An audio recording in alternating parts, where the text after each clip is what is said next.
That club there would keep me up at night. That scares the life out of me.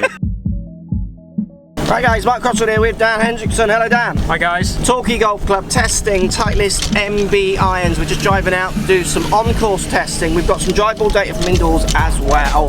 Let's show you what the Titleist MB 718s could do for his game, my game, or bump your game.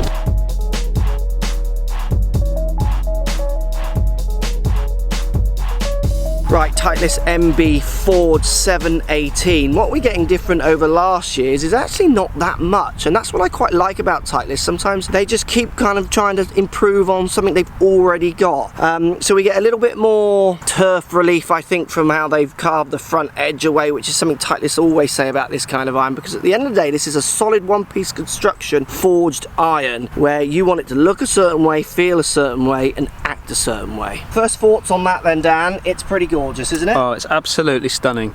It actually makes me want to move back to blades, to be honest. So what do you use at the minute? You don't use blades, you use the partial cavity, don't you? Slight cavity, so equivalent to their CB probably. Okay. But absolutely stunning looking club. Yeah, I've kept away from Titleist purely because they always looked a little bit offset for me. Yeah. But this one now, all of the range actually is starting to look really, really hot for this year. Down in gaming position then, Dan, top line's very thin. Yeah, very, blade very length thin. is quite short, isn't it? Yeah, which definitely. I like. Do you like that? I think it just looks, it's perfect. Oh, he loves it. He loves it. He loves it. It's absolutely, no, I just look down at that and think I could play that all day long. So I'm the same. I love the top line. Super thin. I play blades already. I like that Titleist make nice little squat heads, have done for many years, which I really like, next to no offset. When it comes to bladed irons, I think you'll struggle to find one that looks as good as this. Let's hit it and see what it feels like.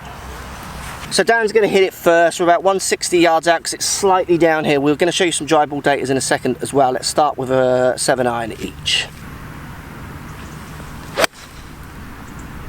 Good shot. Middle to left side of the green. How did that feel? How did you strike that? Felt absolutely solid as a rock. Felt absolutely lovely. Did you strike it out the middle? Yeah, it was definitely middle strike. Yeah. It felt nice. It was probably a little bit too much movement off this lie, but yeah, felt good. Really, really nice. So when it comes to relief on the leading edge, turf interaction, that's something I don't feel I can measure, and certainly something I've never really wanted from a club. I always think it's interesting with Titleist and lots of companies where they talk about their tour research and how it's tour influence often with these reliefs. That kind of doesn't mean much to me, because I've interviewed many tour players, and no disrespect for tour players, but they're often not the most thoughtful about their equipment. Delivers that kind of forged feeling which you want. It makes that sound, that softer sound, that's gone kind of middle to front right of the green. If I had a launch monitor, I caught that slightly out of the bottom, it would have been slightly higher spinning, and that's gone exactly where I'd want that to go. So it's come up slightly short of pin high, if you like, because of my strike. And that's what good players really want from these kind of clubs, is they want they want the club to do what you put in. They don't want any surprises, don't want any tricks, don't want any knuckleballs. Let's show you some of the dry ball data. So let's look at my numbers with the CB. So averaging 149, not my quickest day, spinning at around 6.7, which is exactly what I want a 7-iron in a blade to do. Spin close to the number written on the bottom in the thousands. Yeah. So Dan carrying 151, very similar to me, spinning at 6.8. Again, very kind of true blade numbers, exactly what you'd expect, I imagine. Absolutely. With my clubs I get a little bit more than that, but with the blade it's exactly what I would expect to see. Dan's just making his way over to his left fringe. He's more pin eye. Now the pin isn't on this green because we're on temporary greens, because they're actually working on the greens. But the greenkeepers have allowed us to play onto the greens as long as they're not on them, obviously. My 7-iron landed just here and has rolled out not very far. Exactly what I'd want my 7-iron to do. And I've said it before, Dan, I'll say it again. For me, I think more people can use this kind of club than they give themselves credit for. I agree. Because the numbers are so true to what you put in. Yeah. So I think sometimes people are tricked by the long launch monitor ball numbers, and then they get in certain situations and the ball's just flying off the face 20 yards further than they want it to. Sometimes that's a good thing, but it can equally be a bad thing. These kind of bladed irons, they're going to be very honest in what they deliver. They are, and that's what I want from my clubs. I want honesty out of the thing. I want to, when I miss-hit it, I want to know what it's going to do. Yeah. I don't want to see this big surprise of shot, you know, that flies the green. Or so for me, love them.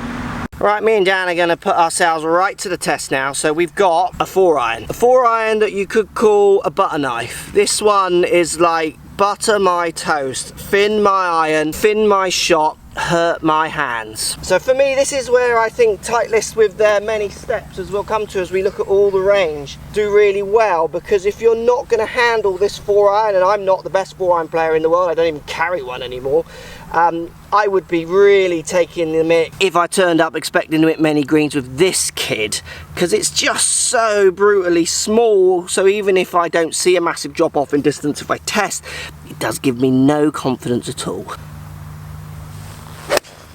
Oh, that's a lovely shot. Why don't I play a 4-iron?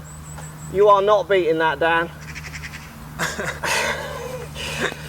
That's easy. Oh, you've nailed it. Oh, I can't wait to see who's closer to the middle there. That is a great shot. What are we doing? What are we doing not playing these clubs? Absolutely. I'm tense.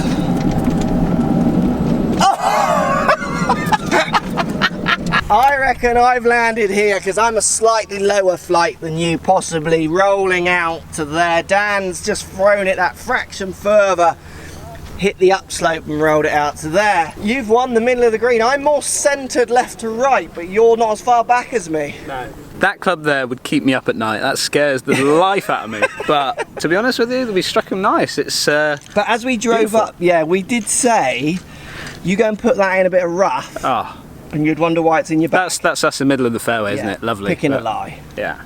So we're rubbish, actually, aren't we? Yeah. Right, we're 100 yards out, Dan, and we're going to go middle of the green competition. Okay. Same as the 4-iron, now using the wedge from 100 yards. So your distance with a wedge is probably what, 110, 115? Yeah, 115. 120-ish. I'm the same. So again, we're going to have to play a gaming shot. Middle of the green. That's looking maybe long or good. I think that's about where the 4-iron ended up. Oh God, he's on it. Huh? So this is why I like coming out on the course. We're doing shots from lies, different kind of sloping lies, different amounts of grass around the ball. I could even go in the rough if I wanted to. But I'm not in the indoor bay hitting my wedge 120 yards and seeing if it goes that far. I might hit one or two that way, but I want to know if a wedge is easy to hit 80 yards, 90 yards, 105, 107, 125 yards, which is why you need to think when you're trying clubs that it's not just about how far you're sending it. You've got to try and think about how you would game them, which is what hopefully this test is showing you.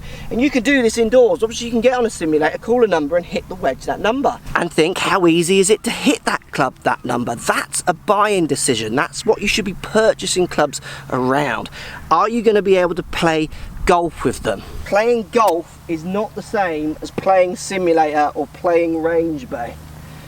Biggest question I get asked, Dan, do you know what it is? No. How do I play so well on the range and then I can't play as well on the course? This ball is inches below my feet. Yeah. Good 3 inches below your feet. And this green has drop-offs on sides and kick-ins from others. There's so many things that you need to think about, which is why when it comes to trying your clubs, try and make them as gameable tests as possible.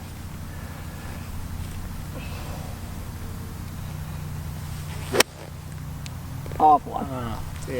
That's got to be perfect. It's on top of my ball again. It's a bit long. Let's get up then and see. See that? Always replace your divots. Oh, he's long. It's disappointing. So look, we were both long, which is good and interesting. It wasn't our killer yardage. It's only wind that would make me use that club from that distance, don't you agree? Absolutely, yeah. Like if I needed to knock it down or run it up a slope and stuff like that. It felt as good as anything. It went the direction we both wanted to go. Finding the distance is about us finding how we work with those clubs a bit more. Yeah. So final thoughts, Dan? Just a beautiful looking set of irons. Yeah. I could really play these irons. You know, yes, the 4-iron definitely scares me. So you would think of combo in, would you? Definitely now looking at, I'd probably go into the 6-iron. Yeah. And then I'd start looking at 5-iron and 4-iron being more of a combo, maybe moving into the CB or even the AP2, but we'll see that later. I play blades. I could play these easily. I agree with you, 4-iron. I mean, I don't use a 4-iron anyway. I'm already comboing because I'm jumping the hybrids. I think the thing that Titleist do well, a couple of things. Well, there's lots of things, but look, how long have they made the MB for? Years. Where other companies jump around every year, 2 years, changing their brand, changing their name, kind of looking for that thing that kind of almost feels like just turns on the sales button. Titleist just continuously make the same club and a little better each time in their feelings, and I kind of respect that. And I think it's quite brave to do that, and a testimony maybe to how kind of comfortable they are with what they're doing within their brand. Does that make sense? And then the other thing they do well, because this is one of 6 in a family of different models for Titleist for the 718 range. If you don't want this club, there are 2 or 3 other options that will blend, which you'll see in other videos that I do, which will allow you to blend the set. Loving them. Blades, as true and as nice as blades could be. There we go, guys. Thanks for watching. Remember, if you like the videos, hit comments down below. Let us know, would you use them or not. Remember, hit the subscribe button as well. Thumbs up the video if you think that is one of the nicest irons you've ever seen.